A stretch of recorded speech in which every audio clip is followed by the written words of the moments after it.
when it comes to privatization, the government of Ukraine needs to first set a goal. You can't have a strategy without a goal. And someone might say, well, the goal is to raise as much money as we can for the national budget.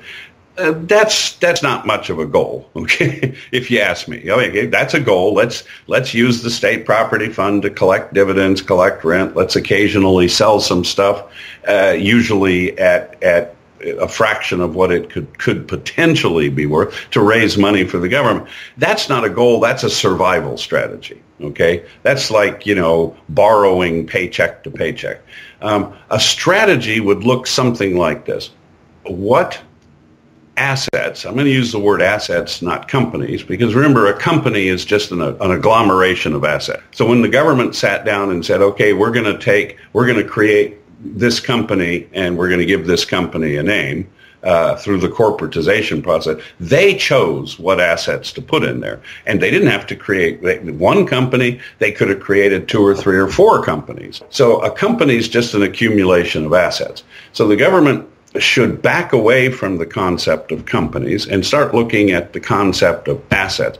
What productive assets does the Ukrainian government currently own, partially or in total? How can we privatize these assets in a way that increases the GDP, in a way that increases business formation, especially small and medium-sized businesses that are supporting, if this is a larger package of assets like an aluminum complex, let's do this in a way that will stimulate business creation, small, medium, that is part of the big economic multiplier built around that large conglomeration of assets.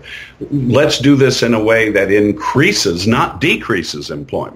If you do the privatization in a smart way, you can create any number of medium-sized enterprises using those assets that will generate income, generate jobs, and stimulate the economy. But that kind of a strategy doesn't exist. The question is not asked, how can we privatize assets in order to do those things that I just said, stimulate the economy, job formation, business formation.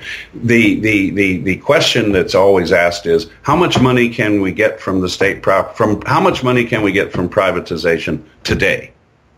And that, to me, that's a tactic. That's not a strategy. So the first thing the government needs to do is create a strategy.